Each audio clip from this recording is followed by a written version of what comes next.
अगले महापुरुष कौन हुए? श्री कृष्ण जी। कौन थे श्री कृष्ण जी? अभी जन्माष्टमी हम सभी ने मनाई। कौन थे श्री कृष्ण जी? तो कहेंगे जी माखन चोर थे, रासलीला रचाते थे। यही तो हो रहा है। अपने बच्चों को एक दिन तो राधा कृष्ण बना के स्कूल में भेज दो जी। जन्माष्टमी के दिन आप सभी के पास मैसेज आए होंगे, जन्माष्टमी की छुट्टी होती है, तो उससे पहले ही दिन मैसेज आ गया कि सब अपने बच्चों को, लड़की है तो राधा की ड्रेस में आएगी और लड़का है तो कन्हैया की, कृष्ण जी नहीं, कन्हैया जी की ड्रेस में आएंगे। अभी अखबार की एक कटिंग सोशल मीडिया पे बहुत वायरल है, आपने भी देखी होगी। एलकेजी में एडमिशन कराया है, किसका? लड्डू गोपाल का। कौन सी कक्षा में? एलकेजी में। आप विचार करो, इससे ज्यादा पतन शायद किसी समाज का नहीं हुआ जितना हमारा हुआ। एलकेजी में एडमिशन हो रहा है, बाकायदा फीस भरी जाती है, बाकायदा बस का किराया दिया जाता है, उनके लिए सीट रखी गई है। आप एक तरफ तो कहते हैं वो भगवान थे, हमको तो कहते हैं आप तो मानते ही नहीं, आपको तो मतलब ही नहीं। आप मानते हैं अगर वो ईश्वर भी है, अगर वो भगवान भी है, तो आप एलकेजी में एडमिशन कराने वाले होते कौन है भाई? कृष्ण जी कौन थे? कृष्ण जी वो थे जब महाभारत में युधिष्ठिर ने कहा मुझे राजसूय यज्ञ की चर्चा हुई, तो पता लगा अब युधिष्ठिर राजसूय यज्ञ करेंगे। उन्होंने कहा मैं श्री कृष्ण जी को बुलवाना चाहता हूं, उनसे सलाह करना चाहता हूं। वो हर कार्य उनसे सलाह करके करते थे। अब श्री कृष्ण जी को बुलाया गया। श्री कृष्ण जी जब आए तो श्री कृष्ण जी ने कहा कि आप तब तक ये यज्ञ पूर्ण नहीं होगा जब तक जरासंध नाम का जो राजा है अगर वो नष्ट नहीं होगा। उसने 86 राजा बंदी बनाए। अब जैसे तैसे उन्होंने नीति से, बहुत नीतिमान थे श्री कृष्ण, जरासंध का वध करा दिया। जब वध हो गया तो उन्होंने कहा राजसूय यज्ञ किया जाए। राजसूय यज्ञ में अर्घ्य पूजा देने की बात आई, तो कहा कि अर्घ्य पूजा किसे दी जाए? तो भीष्म पितामह ने कहा कि इस सभा में वेद वेदांग तत्वज्ञों, कितनी बड़ी बात कह रहे हैं, वेद वेदांग तत्वज्ञों अर्थात वेद और वेदांग के ज्ञाता थे। कौन? वेद वेदांग विज्ञानम बलम चाप्यधिकम तथा। किसके लिए कहा जा रहा है? श्री कृष्ण जी के लिए, जो वेद वेदांग को जानते हैं और केवल वेद वेदांग को नहीं जानते, बलम चाप्यधिकम तथा, बल में भी अधिक है।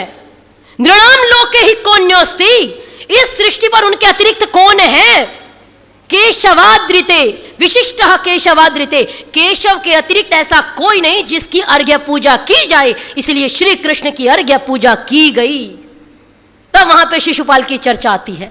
आप विचार करो, जिनके लिए भीष्म पितामह जैसे व्यक्तित्व कह रहे हैं कि वेद वेदांग विज्ञानम, हम क्या, हमारी औकात उनके सामने, हम उनका एलकेजी में एडमिशन कराते हैं।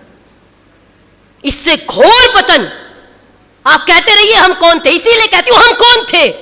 हम वो थे कि भगवत गीता तो पढ़ेंगे, और भगवत गीता में क्या कहते हैं कृष्ण जी? परित्राणाय साधूनाम विनाशाय च दुष्कृताम धर्म संस्थापनार्थाय संभवामि युगे युगे। परित्राणाय साधूनाम और विनाशाय च दुष्कृताम, दुष्टों के विनाश के लिए पृथ्वी पे आया। अगर मैं आया हूं तो धर्म की स्थापना के लिए, धर्म संस्थापनार्थाय। और हमने क्या कह दिया? ना ना, कृष्ण जी स्वयं कहते हैं मैं धर्म की स्थापना के लिए आया हूं। हम कहते नहीं नहीं, आप गलत है महाराज, आप धर्म की स्थापना के लिए नहीं आए। मनियारे का वेश बनाया, श्याम चूड़ी बेचने आया। हमारी आंखों में इतने निर्लज्ज हम हो गए कि अपने महापुरुषों का, अपने भगवानों पे जितने लांछन हमने लगाए, दुनिया का कोई मत मजहब संप्रदाय अपने उपासकों पे इतने लांछन लगा नहीं सकता जितना हमने लगाए। आप ये देखिए, इसको उत्थान कहते हैं या पतन कहते हैं। जो कह रहे हैं मैं धर्म की स्थापना के लिए आया हूं, हम कहते हैं ना ना, आप धर्म की स्थापना नहीं कर सकते। जो कहते हैं मेरे रथ को, अर्जुन ने कहा मेरे रथ को बीच में लेके चलो, मैं देखना चाहता हूं मुझे किन लोगों से लड़ना है। जब अर्जुन ने देखा ये तो मेरे पिता लोग हैं, मेरे पितामह लोग हैं, मेरे गुरु लोग हैं, मेरे चाचा है, मेरा ताऊ है, मेरा बेटा है, ऐसा कोई नहीं मेरा संबंधी जो युद्ध के मैदान में ना हो। तो उसने कहा नहीं नहीं, सीदंती मम गात्राणि मुखम च परिशुष्यति वेपथुश्च शरीर में रोमहर्षश्च जायते। सीदंती मम गात्राणि, मेरा शरीर कांप रहा है, मैं नहीं लड़ सकता, ये तो अपने लोग हैं।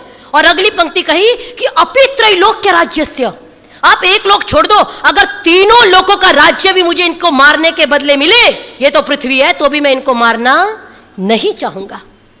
श्रीमद् भगवद गीता में है। उसके बाद कृष्ण जी ने अगर अर्जुन को तैयार किया युद्ध के लिए, अगर उन्होंने समझाया कि इस आत्मा को ये नष्ट नहीं होगी, नहीं नम छिन्दन्ति शस्त्राणि नहीं नम दहति पावकः, ये नष्ट नहीं होगी, इससे प्रेरित होकर अधर्म करना पाप है। और योद्धा है, युद्ध के मैदान में खड़ा है तो युद्ध कर, पीछे मत हट। और उसको बताया था कि तस्माद् उत्तिष्ठ कौन्तेय युद्धाय कृत निश्चयः हतो वा प्राप्स्यसि स्वर्गम जित्वा वा भोक्ष्यसि महीम। अगर मारा गया तो स्वर्ग को प्राप्त करेगा और जीत गया तो पूरी पृथ्वी पे शासन करेगा। इसलिए हे कौन्तेय, कुंती के पुत्र, खड़े हो जाओ। क्यों? युद्धाय कृत निश्चयः, युद्ध के लिए निश्चय करके खड़े हो जाओ।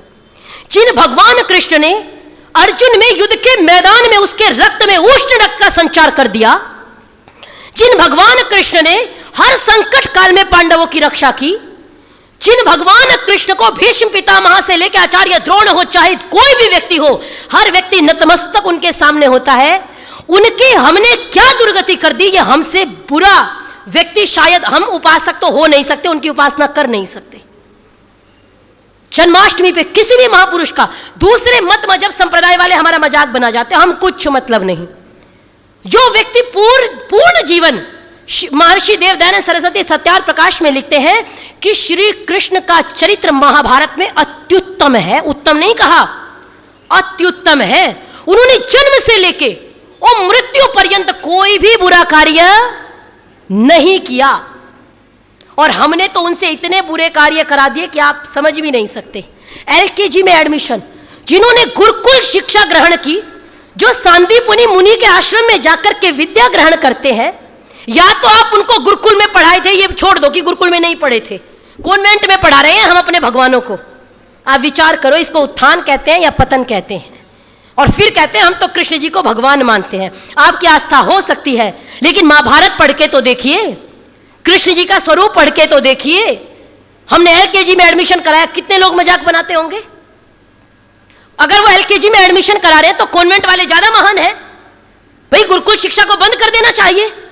अगर हमारे भगवान भी कॉन्वेंट में जाने लग जाएं तो हम तो उनके जैसा आचरण करेंगे। यद्यदाचरति श्रेष्ठ तद तद्वेत्तरो जनः, जैसा वो आचरण करेंगे वैसे हम। अगर वो एलकेजी में पढ़ सकते हैं तो हमारे बच्चे क्यों नहीं पढ़ेंगे? फिर गुरुकुलों की क्या आवश्यकता है? तो ऐसे पतन नहीं हुआ। मुसाफिर जी की पंक्तियां है ना कि गैरत है जवानों के घर खून उबल जाते। हमसे स्वाभिमानी कौम और या हमसे निरभिमानी कौम, मेरे को समझ में नहीं आता क्या कहा जाए। गैरत है जवानों के घर खून उबल जाते, मर्दों की तरह जाकर के मैदान में मचल जाते। कुछ बात है मुसाफिर हिंदू नहीं पिघलते, वरना बनी ये तेरी आंखों से तो पत्थर भी पिघल जाते, वरना बनी ये तेरी आंखों से तो पत्थर भी पिघल जाते। क्या परिवर्तन किया? किस महापुरुष को माना? किसका हमने सम्मान किया? हमने कृष्ण जी को नहीं छोड़ा। आपने कृष्ण जी की चर्चा सुन ली, राम जी की चर्चा सुन ली, हम उनको महापुरुष कहते हैं, हम उनको भगवान कहते हैं, लेकिन आज हमने उनकी क्या स्थिति कर दी ये विचारणीय है।